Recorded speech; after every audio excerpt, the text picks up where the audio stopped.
എല്ലാവർക്കും പുതിയൊരു വീഡിയോയിലേക്ക് സ്വാഗതം. LBSന്റെ BSc നഴ്സിംഗ് കോഴ്സിൻ്റെ 16th സ്പെഷ്യൽ അലോട്ട്മെൻറ്റ് പബ്ലിഷ് ചെയ്തിട്ടുണ്ട്. ടോക്കൺ ഫീസ് അടയ്ക്കേണ്ട ലാസ്റ്റ് ഡേറ്റ് നവംബർ 15-ാം തീയതിയാണ്. അതായത് നാളെയാണ് ലാസ്റ്റ് ഡേറ്റ്. കോളേജിൽ ജോയിൻ ചെയ്യേണ്ട ലാസ്റ്റ് ഡേറ്റ് പറഞ്ഞിരിക്കുന്നത് നവംബർ 17-ാം തീയതിയാണ്. സോ അലോട്ട്മെൻറ്റ് കിട്ടിയ കാൻഡിഡേറ്റ്സ് എന്ത് ചെയ്യുക, പറഞ്ഞ തീയതിക്കുള്ളിൽ തന്നെ നേരത്തെ ടോക്കൺ ഫീസ് അടച്ചിട്ടില്ല എങ്കിൽ ടോക്കൺ ഫീസ് അടച്ച് കോളേജിൽ ജോയിൻ ചെയ്യേണ്ടതാണ്.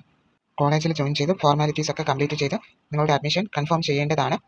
സോ എന്ത് ചെയ്യുക, അലോട്ട്മെൻറ്റ് കിട്ടിയവരെ കോളേജിൽ പറഞ്ഞിരിക്കുന്ന തീയതിക്കുള്ളിൽ തന്നെ ജോയിൻ ചെയ്യുക. നിങ്ങൾ ലോഗിൻ ചെയ്ത് നോക്കുക, നിങ്ങൾക്ക് ഈ അലോട്ട്മെൻറ്റ് കിട്ടിയിട്ടുണ്ടോ ഇല്ലയോ എന്ന് അറിയാനായിട്ട് നിങ്ങളുടെ application number, register ID, password കൊടുത്ത് ലോഗിൻ ചെയ്ത് നോക്കുക.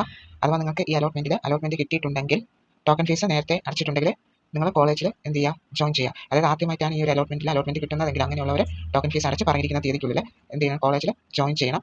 അലോട്ട് ലിസ്റ്റ് നോക്കുമ്പോൾ അറിയാനായിട്ട് സാധിക്കും സീറ്റ് വേക്കൻസിയും കാര്യങ്ങളും ഒക്കെ. ഇനി എത്ര സീറ്റ് വേക്കൻസീസ് ആണ് ഉള്ളതെന്നൊക്കെ അറിയാനായിട്ട് സാധിക്കും. നേരത്തെ അപ്ഡേറ്റിൽ പറഞ്ഞിട്ടുണ്ടായിരുന്നു കോളേജ് അല്ലെങ്കിൽ കോഴ്സ് ചേഞ്ച് ചെയ്യാനായിട്ട് സാധിക്കത്തില്ല എന്ന്. അതായത് നിങ്ങൾക്ക് ഈ അലോട്ട്മെൻറ്റിൽ നിങ്ങൾ ഇഷ്ടപ്പെടാത്ത കോളേജാണ് കിട്ടിയതെങ്കിൽ നിങ്ങൾക്കത് ചേഞ്ച് ചെയ്യാനായിട്ട് സാധിക്കത്തില്ല. സോ കോഴ്സ് ആയാലും അങ്ങനെ തന്നെയാണ്. നഴ്സിംഗ് കിട്ടിയതിന് ശേഷം വേറെ പാരാമെഡിക്കൽ കോഴ്സുകളിലേക്ക് പോകാനായിട്ട് സാധിക്കത്തില്ല.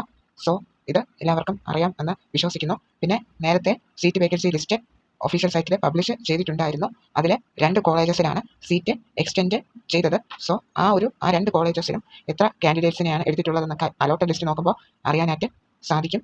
നിങ്ങളത് ചെക്ക് ചെയ്ത് നോക്കുക. സോ അത് കഴിഞ്ഞ് കോളേജ് ജോയിനിങ് ഡേറ്റിന് ശേഷം സീറ്റ് വേക്കൻസി ഇനിയും ഉണ്ടെങ്കിൽ അടുത്ത അലോട്ട്മെൻറ്റ്സിൻ്റെ അപ്ഡേറ്റ് വരുന്നതായിരിക്കും. സീറ്റ് എക്സ്റ്റെൻഡ് ചെയ്ത ഒരു കോളേജ് എന്ന് പറയുന്നത് അൽ-അസ്ഹർ കോളേജ് ഓഫ് നഴ്സിംഗ് തൊടുപുഴയാണ്. നിങ്ങൾക്ക് അലോട്ട് ലിസ്റ്റ് നോക്കുമ്പോൾ അറിയാനായിട്ട് സാധിക്കും ഈ അലോട്ട്മെൻറ്റിൽ എത്ര കാൻഡിഡേറ്റ്സിനെയാണ് എടുത്തിട്ടുള്ളതെന്ന്. സോ കോളേജ് ജോയിനിങ് ഡേറ്റിന് ശേഷമായിരിക്കും ഏതൊക്കെ കാൻഡിഡേറ്റ് ആണ് അലോട്ട്മെൻറ്റ് കിട്ടിയിട്ട് ആ ഒരു കോളേജിൽ ജോയിൻ ചെയ്തത് അല്ലെങ്കിൽ ജോയിൻ ചെയ്യാത്തത് എന്ന് അറിയാനായിട്ട് സാധിക്കും. രണ്ടാമത് സീറ്റ് എക്സ്റ്റെൻഡ് ചെയ്ത കോളേജ് എന്ന് പറയുന്നത് Jubilee Mission College of Nursing തൃശ്ശൂരാണ്. നിങ്ങൾ ചെക്ക് ചെയ്ത് നോക്കുക എത്ര കാൻഡിഡേറ്റ്സിനെയാണ് അവിടെ എടുത്തിട്ടുള്ളത്, എത്ര മാർക്ക് ഇൻഡെക്സിലുള്ള കാൻഡിഡേറ്റ്സിനെയാണ് എടുത്തിട്ടുള്ളതെന്ന്. പിന്നെ IET college of nursing Malappuram, അത് പുതിയതായിട്ട് ലിസ്റ്റിൽ ആഡ് ചെയ്ത കോളേജാണ്. അതിലെയും ഡീറ്റെയിൽസ് ചെക്ക് ചെയ്യുമ്പോൾ അറിയാനായിട്ട് സാധിക്കും. സീറ്റ് വേക്കൻസി ബാക്കിയുണ്ടെങ്കിൽ നെക്സ്റ്റ് അലോട്ട്മെൻറ്റ്സിൻ്റെ അപ്ഡേറ്റ് വരുന്നതായിരിക്കും. സോ എല്ലാവർക്കും ഈ വീഡിയോയിൽ പറഞ്ഞ കാര്യങ്ങൾ മനസ്സിലാണെന്ന് വിശ്വസിക്കുന്നു. ഡൗട്ട്സ് ഉണ്ടെങ്കിൽ കമൻറ്റ് ചെയ്യുക. പുതിയൊരു വീഡിയോയിൽ കാണാം. എല്ലാവർക്കും താങ്ക് യു.